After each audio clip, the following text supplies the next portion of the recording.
아멘. 네, 지금 10분이 지났기 때문에 비전 찬양합시다.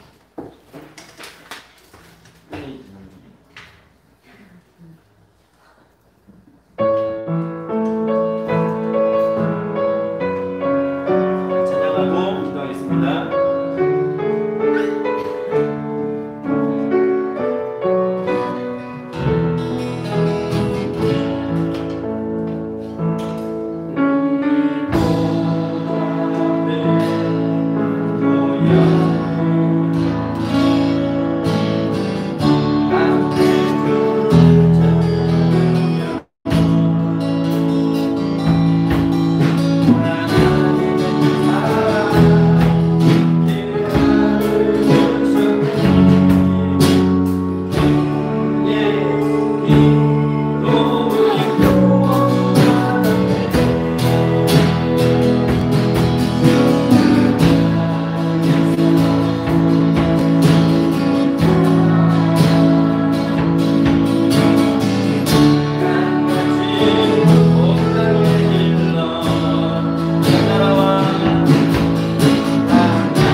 감사합니다. 이 시간 하나님의 올 시간 하나님의 말씀 앞에 섭니다. 하나님 말씀으로 깨닫게 하시고 알게 하시고 이 시간 제자훈련 통해서 우리가 참된 주님의 제자 되는 이 마지막 때에 정말 주님의 제자로서의 삶을 살아가는 우리 삶의 되시기를 저는 역사해 주옵소서. 감사드리며 살아계신 우리 구주 예수 그리스도 이름으로 기도합나이다. 아멘. 우리 박수로 하나님께 영광을 드립니다.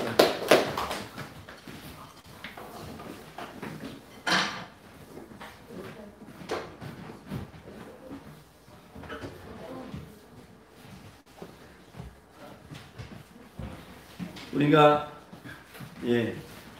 제자 훈련을 말씀을 통해서 주님의 제자 되는 과정 속에 있는데 우리 9번째 시간입니다. 거듭난 사람입니다. 거듭난 사람. 우리가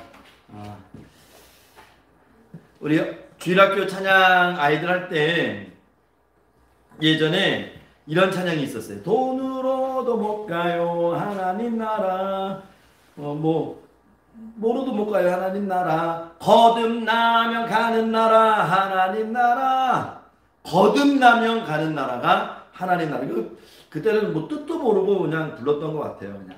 근데 여러분 정말 그렇습니다. 하나님 나라에 들어가는 사람은 거듭나지 않으면 결코 들어갈 수가 없습니다. 여러분 거듭난다는 것을 중생이라고도 얘기해요. 중생. 중생이 무엇이냐에 대해서는 여러 가지 대립이 전혀 없는 것은 아니지만은 우리가 이해하지 못할 정도로 그렇게 어려운 것은 아닙니다. 왜냐하면 중생이 일어나는 현장이 바로 우리 삶의 현장이기 때문에 그래요. 좀 하나 답답한 것은 우리가 거듭나지 못했을 것이다 라고 생각하는 그런 크리스천들이 의외로 많습니다. 거듭나지 못했을 거야 나는 하는 사람들이 의외로 많아요. 여러분. 그러니까 중생의 확신이 없어요. 그러니까 날마다 흔들려요. 중생의 확신이 없으니까. 그래서 우리가 오늘 거듭난 사람에 대해서 말씀을 보면서 거듭남에 대해서 한번 생각을 해볼 건데요. 먼저 요한복음 3장을 보겠습니다. 요한복음 3장 1절에서 8절까지 말씀을 보겠습니다. 요한복음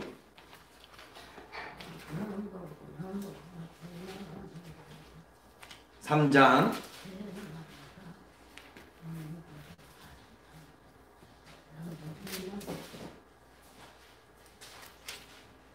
1절부터 우리가 8절까지 말씀을 볼 거예요. 요한복음 3장입니다. 요한복음 3장 1절부터 8절까지 말씀을 보겠습니다.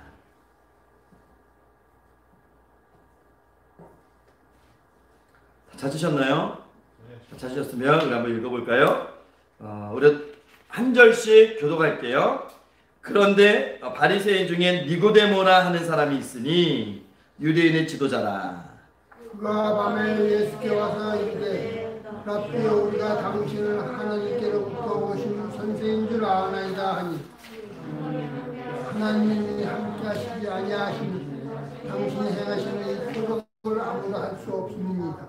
예수께서 대답하여 이르시되 진실로 네게 이르노니 사람이 거듭나지 아니하면 하나님의 나라를 볼 수 없느니라. 니고데모가 이르되 사람이 늙으면 어떻게 날 수 있사옵니까? 두 번째 모태에 들어갔다가 날 수 있사옵나이까? 예수께서 대답하시되 진실로 내게 이르노니 사람의 물과 성령으로 나지 아니하면 하나님의 나라에 들어갈 수 없느니라. 육으로 난 것은 육이요 영으로 난 것은 영이니 내가 네게 거듭나야겠다는 말을 놀랍게 여기지 말라. 바람이 힘으로 불리매 네가 그 소리로 들어도 어디에서 와서 어디로 가는지 알지 못하나니 성령으로 난 사람도 다 그러하니라. 아멘. 요한복음 3장 1절에서 보면 니고데모와의 대화를 통해서 예수님께서 거듭남에 대해서 말씀하시는데 이 니고데모라고 하는 사람이 참 재밌습니다. 이 니고데모라고 하는 사람이 사실 공관복음에 나타나지 않아요. 마태, 마가, 누가복음에는 니고데모라는 사람이 등장하지 않습니다. 요한복음에 등장하는데 요한복음에만 3번 나와요. 오늘 본문에 나오고요. 7장에 가서 보면 공회들이 그러니까 관원으로 나옵니다. 유대인의 관원으로 나오고 그 다음에 예수님이 무덤에 안치되었을 때 그렇게 또 19장에 나오죠. 백성의 정복자라는 뜻이 있어요. 이름이요 백성의 정복자예요. 니고데모라는 사람이 성경에 나온 대로 우리가 4가지를 보면요.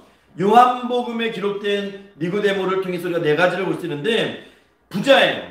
예수님의 시체에 바르도록 모량과 침향을 섞은 100근 정도를 선뜻 내놓을 수 있을 정도의 부유한 사람입니다. 또 엄격한 유대교를 신봉하는 바리새파 사람입니다. 또 유대인의 관원입니다. 여러분 유대인의 관원 하니까 그냥 우리 공무원 정도로 생각하시는 성향이 많으신데 여기서 관원은 사내들인 공의회의 회원을 가리키는데요. 사내들인은 그 당시 유대인들의 최고 종교회의 기관인데 여러분 그 회원의 수가요 71명밖에 안 돼요. 그러니까 유대인들 중에 고르곤졸라가 아니고 고르는 사람들 중에 한 명이었단 얘기예요. 니고데모가.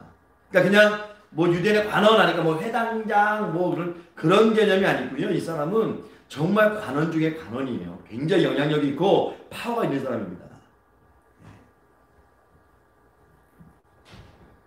그러니까 율법 얼마나 이 사람이 대단한지 알겠죠? 사내들의 공의원에는요 율법학자들, 원로위원들, 또 사제들 아니면은 사내들은 못 들어가요. 그 중에서도 고르고 정말 71명 중에 한 명이에요. 민족에 71명 중에 한 명. 율법 교사들 중에 한 명이었다는 얘기예요. 그가 예수님을 찾아옵니다.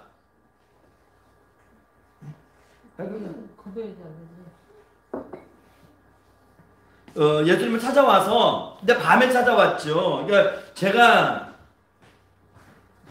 학생 때는 밤에 찾아온 것을 니고데모가 좀 흔한 말로 쫄았다. 왜냐하면 이 유대 관원들은 예수님을 인정하지 않았습니다. 메시아도 인정하지 않았고 하나님 사람도 인정하지 않았어요. 그러니까 요즘 말로 해볼까요? 짝퉁이라고요. 정규 신학교를 나오지 못한 짝퉁. 신학을 안 배운 사람.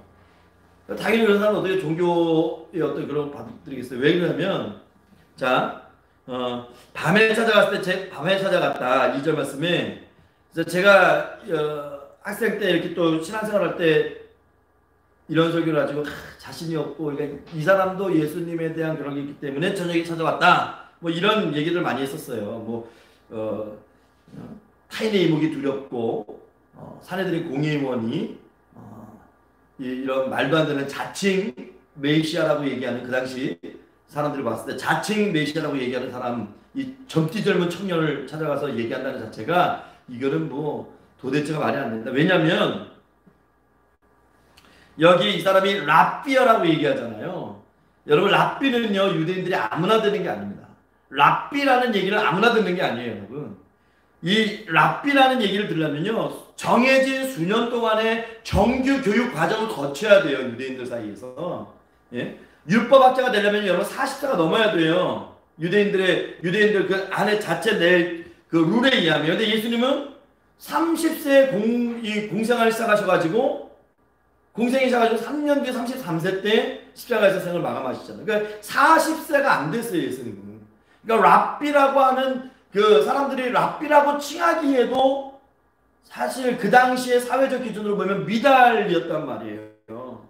또 예수님은 랍비와 관련된 정규교육을 전혀 받지 않았어요. 예수님은. 그러니까 율법학자들이 누리는 특권을 만약 예수님이 그런 과정을 겪으셨다면 이렇게까지 안 할걸요. 그런데 그래서 제가 모르겠어요. 요즘 그런 설교를 하는지 모르겠지만 제가 학생 때 또 신앙생활 할 때는 니고데모가 예수님 밤에 찾아온 것은 세상 사람들이 이목이 두려워서 저 사람 공회의 그 관원이 왜 정식 코스도 안 밟은 랍비라고 자칭 랍비죠. 뭐 칭할 수도 없는 사람을 찾아가가지고 랍비야 그러면서 뭘 이거 이해하지 못하겠다. 뭐 그런 식으로 설교하는 설교도 있었고, 또 좀 더 좋게 보면은 예수님하고 이 팔레스타인 나서 굉장히 더우니까 예수님과 대화를 오래 끌어가기 위해서 저녁에 찾아가신 것이라는 그런 약간은 좀 긍정적인 어떤 해석도 있었고, 예. 또 거기 하나를 더 덧붙이자면 당시의 유대인들의 율법학자들이 밤늦게까지 연구하고 막 논쟁하고 그랬다는 어떤 그런 전승들이 있거든요. 그러니까 그 랍비들의 관례에 따라서 예수님과의 그런 논쟁을 위해서 어떤 대화를 좀 더 힘들게 하기 위해서 일부러 전해간 것이다. 뭐 그런 얘기도 있는데, 근데 요한복음의 관점에서 봐야 돼요. 왜냐? 니고데모는 마테마가 누가복음에 등장하지 않아요. 이 사람은 이름 자체도 등장하지 않습니다. 니고데모는 그냥 요한복음에 나오는 사람인데 재밌는 게 있어요. 요한복음 19장에 보면 니고데모가 예수님을 한 번 더 찾아갑니다. 근데 거기도 밤에 찾아갑니다. 근데 요한의 사상에서, 요한복음의 흐름에서 보면요, 밤이라고 하는 것은요 악과 거짓의 실체예요.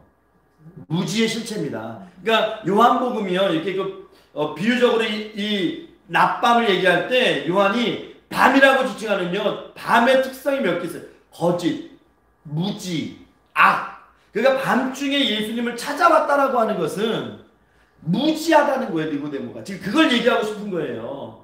유대인의 관원이고 뭐 71명 중에 한 명, 뭐 엄청난 파워 아닙니까? 민족이 71명 중에 한 명인데, 근데 그가 밤에 예수님을 찾아와요.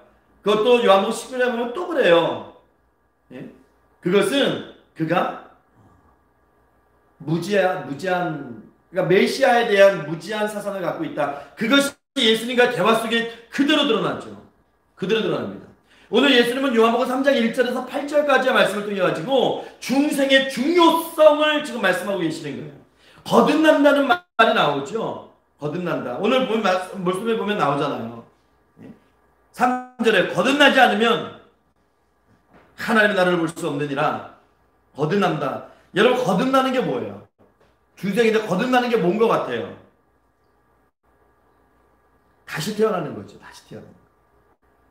그러니까 지금 니고데모가 뭐라고 예수님께, 예수님 4절 보세요. 사람이 늙으면 어떻게 날 수 있어요? 두 번째 모태에 들어갔다 날 수 있습니까? 니고데모가 이렇게 얘기할 정도로 무지한 사람이 아니에요. 그러니까 여기 우리가 성경대로 이렇게 봐가지고 무식해, 어떻게 다시 태에 들어갔다 나온다는 표현을 쓰지?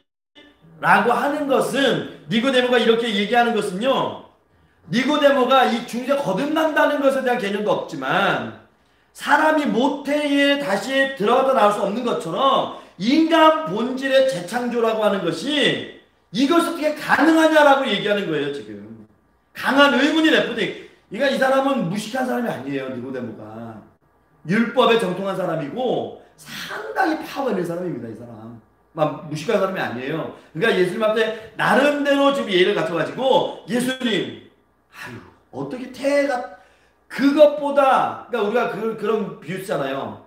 부자가 천국에 들어가기가 뭐라 그래요? 낙타가 바늘길을, 그런 표현이에요. 지금 어떻게 태에 다시 들어갔다 나올 수, 그럴 정도, 그거보다 더 힘든 게 어떻게 재창조가 일어납니까? 사람이 어떻게 재창조가 일어날 수 있습니까? 라고 하는 거예요. 우리가 그랬잖아요. 사람은 변하지 않는다. 사람은 절대 변하지 않는다. 저도 이제 아이들 하면서 그런 얘기 많이 해요. 선생님들이 저 아이는 언제 좋아질까요? 뭐 좋아질 거라 생각하지 마세요. 사람 안 변해요. 안 변하는데 예수님 만나요. 만나면 변해요. 이게 중생이거든요. 거듭나는 거예요. 여러분, 어떻게 거듭나요? 우리 그대로 성경책 앞장에 한두 장만 넘겨봅시다. 요한복음 1장으로 한번 가볼까요? 1장 12절 13절 한번 읽어볼게요. 1장. 요한복음 1장 12절 13절을 한번 볼게요. 요한복음 1장 12절 13절 시작. 영접하는 자, 곧 그 이름을 믿는 자들에게는 하나님의 자녀가 되는 권세를 주셨습니다.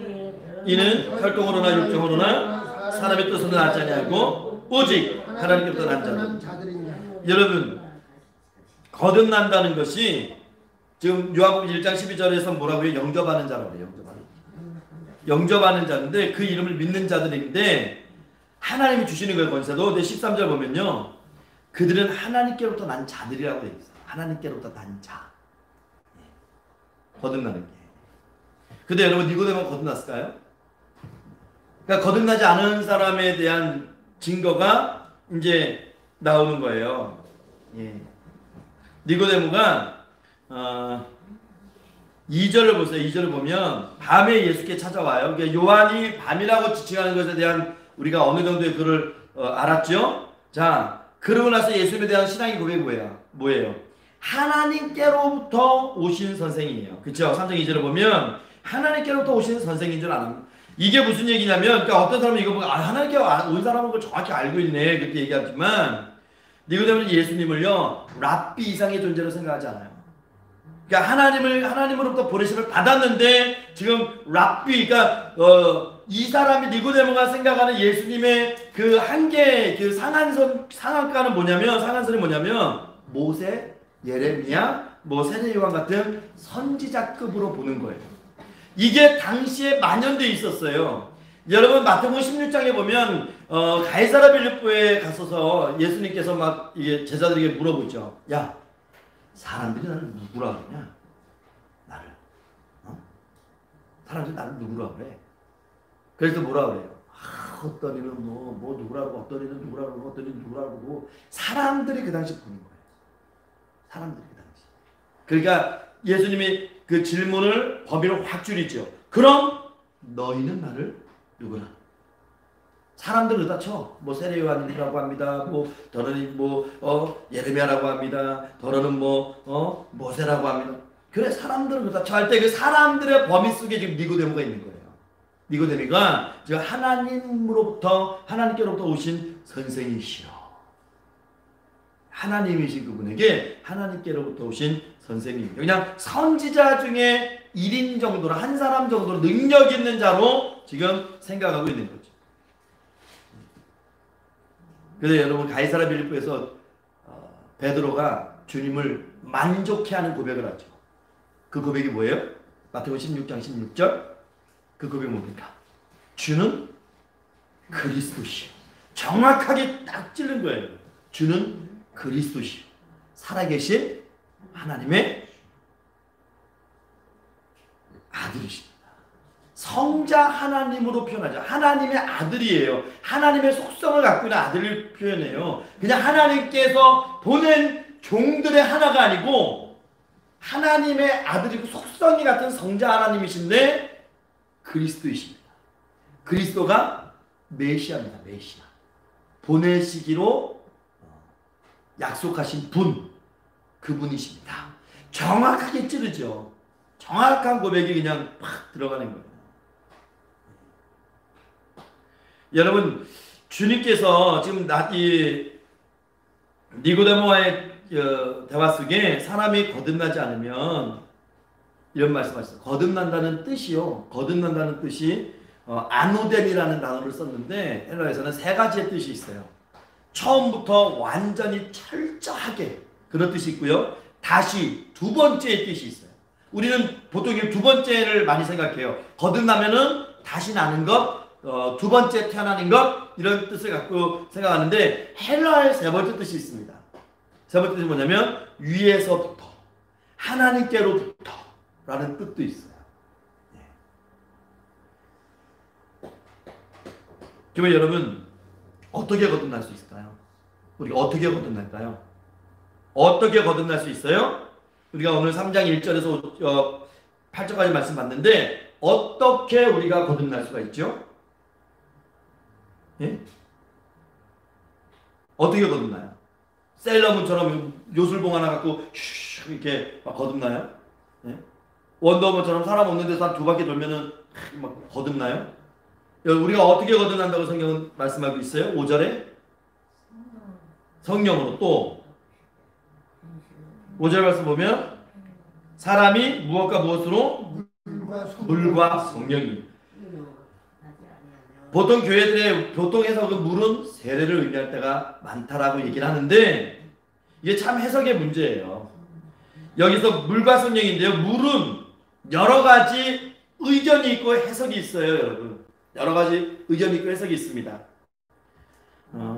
대부분이 뭐 기독교의 세례와 물 세례, 이 세례하고 많이 연관시키기도 하고 또 어떤 분은 자연적 출생을 또 연관시키기도 해요. 그런데 오늘 본 구절의 성경을 맥을 잘 보셔야 돼요. 성령으로 거듭난다는 거예요. 물과 성령 할 때 성령으로. 그런데 물론 성경에 보면 뭐 요한복음 1장 또 마태복음 3장 마가복음 1장 누가복음 3장 보면 물과 성령이 세례와 관련돼서 언급되어 있죠. 예수를 세례 받으실 때 물 세례 받으실 때 성령이 임하셨어요. 근데 이제 물이라고 하는 것이 유대인들 관점에서 보면 여러분 물은요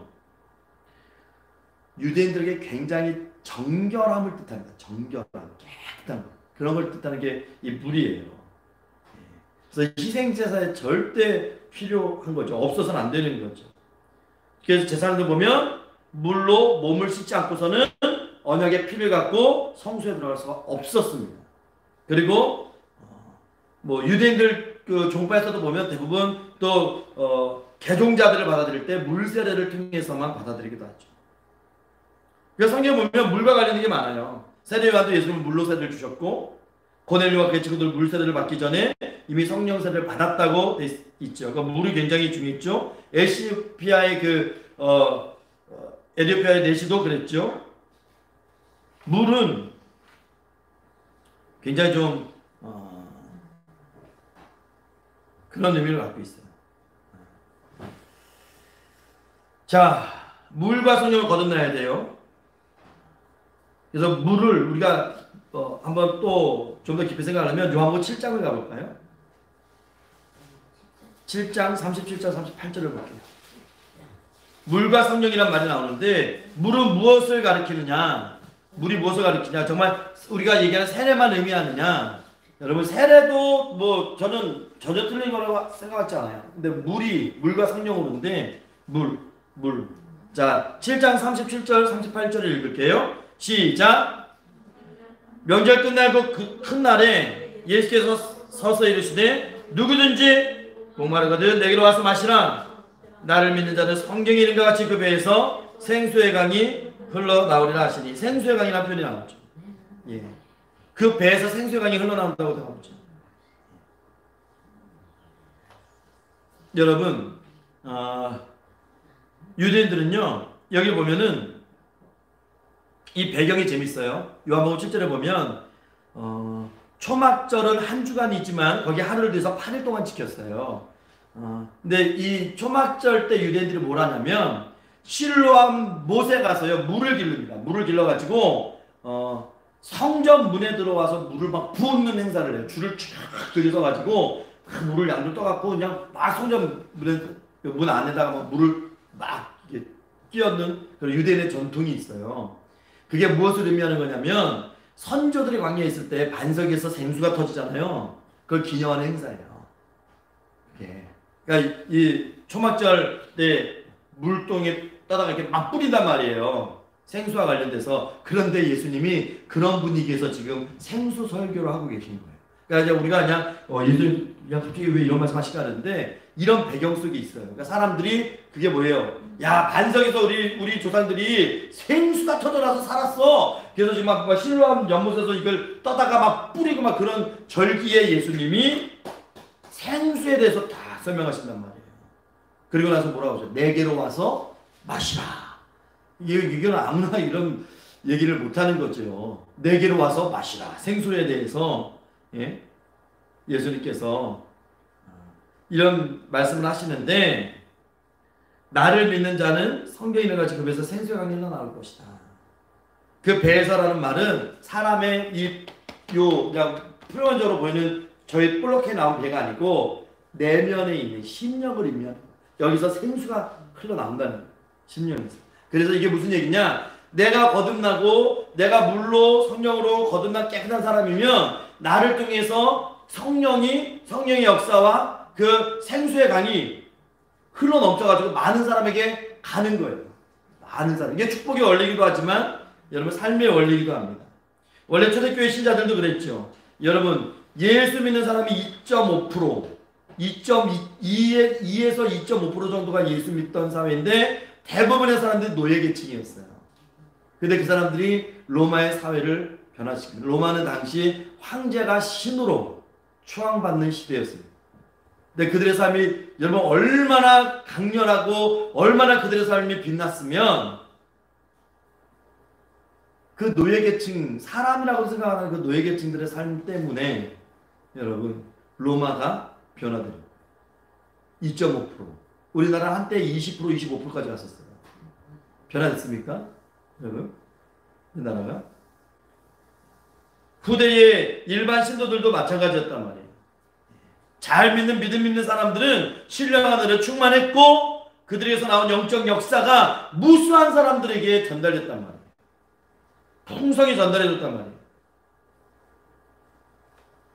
그게 생수랍니다. 그러니까 결국 이게 물이라고 하는 생수라고 하는 것은요 성령의 역사. 그래서 주님께서도 급에서 생수의 강이 생수 막 물이 막 강처럼 넘쳐나는 막 전달되는 거예요. 그러면 여기서 이거를 세례로 볼 수는 없는 거죠. 성령의 역사하신 가운데 일어나는 거예요. 물이라고 하는 것은 그런 의미로 봐야 되는 거예요. 여러분 거듭난다는 것은 확실히 신비한 사건입니다. 그런데 예수님께서는 이것을 요한복음 3장 니고데모와의 대화 속에서 무엇에 비유했어요? 여러분 사람이 거듭나는 걸 예수님이 무엇에 비유했어요? 사람이 거듭나는 걸 무엇에 비유했어요? 3장에 보면 힌트 8절에 있죠. 무엇에 비유했어요? 거듭나는 것은 어떤 것에 비유했죠? 8절에 바람에 비유했어요. 바람. 여러분 바람은 우리 눈에 보여요? 안 보여요? 안 보여요. 근데 바람이 가면서 뭐 흙먼지가 막 일어나거나 아니면 뭐 나뭇잎이 날리거나 그러면 우리가 그때서 바람의 실체를 알죠. 사람의 머리가 날리거나 아니면 옷이 아니면 나뭇가지에 나무가 흔들리면 아 바람의 실체를 우리가 아는데 바람은 눈에 안 보입니다. 눈에 안 보이죠 바람이. 성령으로 거듭나는 것도 마찬가지예요. 우리가 사람이 확인해 볼 수 있고 어떤 뭐 딱 봐가지고 얼굴이 갑자기 파래졌다 그러면 성령이 거듭났구나. 그런 게 아니란 말이에요. 뭐 리트머스 종이처럼 갑자기 지나가는데 저 사람 얼굴에 반쪽이 막 이게 막 이상한 뭐 호피무늬 색깔이 그러면 그게 거듭나는 어떤 과정이구나. 그런 게 아니란 말이에요. 거듭남이라고 하는 것이 눈으로 아무리 봐도 가족들도 봐도 모른단 말이에요. 그냥 바람처럼 어디로 왔는지 몰라요. 어떻게 왔는지 몰라요. 그 사람의 변화가 어디서 쳤는지 아무도 몰라요. 그런데 바람에 불면은 바람에 흔들리는 또 소리를 통해서 그 실제성을 보여주는 것처럼 거듭남은 눈으로 확인할 수 없지만 거듭난 사람의 삶을 통해서 거듭남을 증명할 수 있다는 얘기예요. 그러니까 우리의 거듭남의 증거는 우리 삶의 필드예요. 저 사람 왜 저렇게 변했지? 저 사람 뭐야? 사람들이 놀라는 거예요. 어떻게 됐는지는 알 수 없으나. 그래서 갈라디아서 5장 22절 23절에 성령의 열매를 맺는 거예요. 거듭난 사람들이. 여러분 재밌는 것은 현대 과학을 총동원해도요 바람이 어디서 생겨나는지를 알 수가 없는 거예요. 지금 흔히 바람이라고 하는 거 또 정확히 그 바람이 어디로 향하지 목적지가 어디인 것도 과학적으로 증명 못해요. 아무리 과학이 발전했어도 마찬가지라는 거예요. 우리가 어떻게 변화되는지 아무도 몰라요. 거듭남 중생의 과정이 어떻게 몇 단계 이루어졌는지 아무도 몰라요. 아무도 모르는데 바람의 소리로 바람의 그 흔들리는 사물 들어오는 소리가 바람의 실제성을 느끼는 것처럼 우리의 거듭남은 내 삶의 흔적을 통해서 사람들이 보는 거예요. 저 사람 달라졌어. 저 사람 뭔가 이상해. 안 그랬는데 일부러 하는 것 같지 않은데 삶이 변했어. 사람 완전 변했네. 그게 거듭남의 증거예요. 그래서 예수께서 저는 바람의 이것이 참 비유가 많은 사람들이 중생을 어떤 뭐 극한적인 체험 그런 걸 생각해요. 아닙니다, 여러분. 뭐 체험을 가지고 그렇게 하는 건 아니죠. 사람이 살아가면서. 중생은 하나님이 성령과 말씀을 통해서 하시는 단독 사역이시고 구원 주시기로 작정된 자기가만 허락하신 특별한 은혜예요. 이거 누가 뭐 수도하듯이 도 닦듯이 그런 거 아닙니다. 여러분. 중생 받은 자라야 주님 말씀에 부르심에 응답할 수 있는 거예요. 근데 어떤 사람은 내가 중생 받은 그런 강렬한 체험을 하기도 하지만 어떤 사람은 내가 거듭나긴 했나? 흐지부지 넘어가는 사람도 있단 말이죠. 근데 그게 절대적으로 중요한 건 아니에요.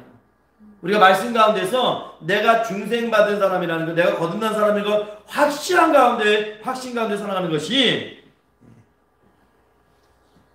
중요한 것이죠. 여러분 보세요. 믿음과 중생은요, 믿음 없으면 안 된단 말이에요. 요한복음 1장 12절 13절 아까 전에 읽었잖아요. 영접하는 자예요. 여러분 사도행전 16장 14절 한번 볼까요? 제가 읽어드릴게요. 사도행전 16장 14절 들어보세요. 두아디라시에 있는 자색옷감 장사로서 하나님을 섬기는 루디아라 하는 한 여자가 말을 듣고 있을 때, 이 말을 듣고 있을 때 성령이 사도 바울이 전하는 말을 듣고 있는 거예요. 말을 듣고 있을 때 주께서 그 마음을 열어 바울의 말을 따르게 하신 자. 그 마음을 누가 열었어요? 주께서. 그의 성령이 마음을 열어주셨단 말이에요. 선택된 자들, 하나님께로부터 난 자들, 그들에게 주시는 거예요. 그럼 여러분 한번 물어볼까요? 중생 받으면, 한 번 중생이 있으면 또 중생합니까? 중생은 한 번의 끝이에요? 영원히 가요? 한 번 중생이 있으면 끝까지 가는 거예요? 아니면 그냥 다시 또 믿음이 이렇게 사이클을 돌듯이 우리 중생도 이렇게 또 한 번 중생하고 또 중생하고 그런가요? 여러분 베드로전서를 우리 한번 가볼게요. 이제 베드로전서로 가볼게요. 베드로전서 1장. 베드로전서 1장. 베드로전서 1장 23절에서 25절까지. 베드로전서 1장 23절에서 25절까지. 이거 중생이라고 하는 것은 신학적 관념이 좀 들어가기 때문에 좀 어려워 보이긴 하지만 여러분 성경은요, 우리가 한 번 중생 받는지 한번 어떻게 되는 건지 성경이 말씀하는 걸 한번 들어보자고요. 베드로전서 1장 23절부터 25절까지 한번 크게 한번 읽어볼게요. 24절부터 25절 시작. 베드로전서예요. 베드로전서 1장 23절에서 25절까지. 베드로전서 그쪽에 다 주무시는 분들 고개 좀 드세요. 다. 예. 왜 읽으려는데 한 명도 안 읽어요. 베드로전서 1장 23절에서 25절 다 같이 읽을 거예요. 자, 준비 시작. 너희가 거듭난 것은 썩어질 씨로 된 것이 아니요 썩지 아니할 씨로 된 것이니 살아있고 항상이나 하나님의 말씀으로 되었느니라. 그러므로 모든 육체는 풀과 같고 그 모든 영광은 풀의 꽃과 같으니 풀은 마르고 꽃은 떨어지되 오직 주의 말씀은 세세토록 있도다 하였으니 너희에게 전한 복음이고 이 말씀이니라. 아멘. 자, 거듭나면은 한 번 거듭나면은 또 거듭나야 아니면 계속 그냥 한 번 거듭나면 끝이에요. 왜? 썩지 아니할 씨로 된 것이에요. 너희가 거듭난 것은 썩지 않는 씨로 된, 그 씨가 뭐예요? 항상 살아있는 하나님의 말씀이란 말이에요. 여러분 거듭나는 것은 하나님의 말씀이 됐단 말이에요. 그래서 사람의 육체는 풀 같고 그 모든 영광은 풀의 꽃과 같아요. 사람의 육체도 풀과 그 모든 영광이 다 사라진단 말이에요. 사람 육체는 사라지지만 오직 주의 말씀은 세세토록 있다. 주의 말씀이 뭔데요? 주의 말씀이 썩지 아니할 씨란 말이에요. 우리 거듭나는 것. 그것이 전한 복음이란 말이에요. 여러분 우리가 중생에 대해서 거듭남에 대해서 데살로니가 교회 성도들을 보면요 잘 이해할 수 있습니다. 데살로니가 전서 1장에 보게 되면 데살로니가 교인들 가운데서 하나님의 택하심을 따라서 중생받은 자들이 틀림없다는 증거가 분명히 나와 있는데 우리가 이것만 좀 보고 오늘 마칠까요? 데살로니가를 좀 봅시다. 데살로니가 성도들의 모습 보면서 중생의 특징이 있어요. 여러분 내가 중생 받았나? 내가 중생했나? 여러분 이거 가지고 여러분 보시면 돼요. 데살로니가 1장을 보세요. 데살로니가 1장이 다 나와요. 데살로니가 전서 1장 50분이네요. 데살로니가 전서 1장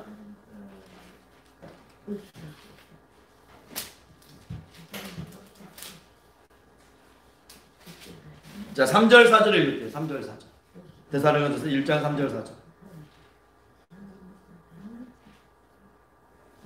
자 데살로니가 전서 1장 3절 4절 시작. 너희의 믿음의 역사와 사랑의 수고와 우리 주 예수 그리스도의 소망의 인내를 우리 하나님 앞에서 끊임없이 기억하미니 하나님의 사랑하심을 받은 형제들아 너희를 택하심을 나누라. 여러분 사도 바울은요 데살로니가 교인들을 향해서 하나님이 너희를 택하신 것을 내가 안다라고 얘기했어요. 하나님이 너희를 택하신 것을 내가 아는 것을 무엇으로 보고 알았어요? 그들에게 믿음이 있고 소망이 있고 사랑이 살아 움직이고 있다는 거예요. 여러분 우리 안에 믿음이 있습니까? 천국에 대한 소망이 있습니까? 하나님에 대한 사랑이 있습니까? 그러면 사도 바울은 그들을 향해서 하나님이 너희를 택하심을 내가 알았다. 그거를 보고 내가 알았다. 얘기하는 거예요. 그래서 우리에게도 이 세 가지 열매가 있어야 돼요. 여러분 믿음, 소망, 사랑이 있어야 돼요. 우리가 사랑장을 이번에 암송하지만 우리도 13장을 암송하지만 우리에게도 믿음이 있고 소망이 있고 사랑이 있어야 돼요. 믿음은 하나님 선물로 주시는 것이고 여러분 하나님의 선물로 주신다는 것은 선택한 자들이란 얘기예요. 선택한 자들은 당연히 하나님의 소망 가운데 붙들어 주는 거예요. 하나님을 우리가 소망이 있죠. 또 하나님과의 관계 속에 사랑이 있죠. 예수의 사랑이 하나님의 사랑이 있습니다. 이 세 가지가 있어야 돼요 우리 안에. 그리고 데살로니가 교인들이 중생받은 두 번째 증거가 있어요. 아 데살로니가 교인들이 중생했구나 거듭났구나 두 번째 증거가 있어요. 그것이 7절에 있습니다. 7절 읽어볼까요? 시작. 그러므로 너희가 마게도냐와 아가야에 있는 모든 믿는 자의 본이 되었느니라. 여러분 믿는 자의 모범은 어떻게 돼요? 그냥 가만히 있으면 모범이 됩니까? 아니죠. 여러분 본이 되십시오. 본이 되셔야 돼요. 여러분 저기 여주가 됐던 저기 어디 이천이 됐던 원주가 됐던 양평이 됐던 여기 충주가 됐던 장원이 됐던 야 평강교회 점동의 평강교회라고 있는데 거기는 집사면 그 교회 집사면 그 교회 권사면 진짜야. 그런 말을 들으셔야 돼요. 그게 본이에요. 그냥 연수 채웠다고 그냥 집사 되고 권사 되고 그런 게 아니고 야 그 교회 집사면 정말 본이. 그래서 저는 신학교 다닐 때 그런 생각이 있었어요. 나는 직분 아무나 안 줘. 난 시험 보고 죽고요. 시험 봐서 막 80점 이상 안 받으면 나 직분 안 줘. 세례도 안 줘. 그리고 여러분 실제로 세례 받을 때 학습 받을 때 사도신경 주기도문 외우게 하는 교회도 있고요. 세례 받을 때 십계명 외우게 하는 교회도 있어요. 최소한 그 정도 알아야 세례교회입니다. 그 다음에 학습문답 교리 공부하잖아요. 세례문답 교리 공부하잖아요. 그거 보고 시험 보는 교회도 있어요. 7점 이상 넘지 않으면 세례 안 줍니다. 이 사람 세례 줘도 의미가 없어요. 근데 그런 생각까지는 이제 안 해요. 왜냐면 지식으로 얻어지는 것이 아니니까. 은혜는. 하지만 은혜가 지식은 아니지만 최소한 점동이는 평강교회 다니는 분이야. 저 그 교회 다니는 집사였으면 제대로구나. 그런 건 있어야죠. 데살로니가 교인들이 중생받은 두 번째 증거가 뭐냐면요. 그들이 마게도냐와 아가야의 모든 믿는 자의 본이 됐다는 거예요. 믿는 자의.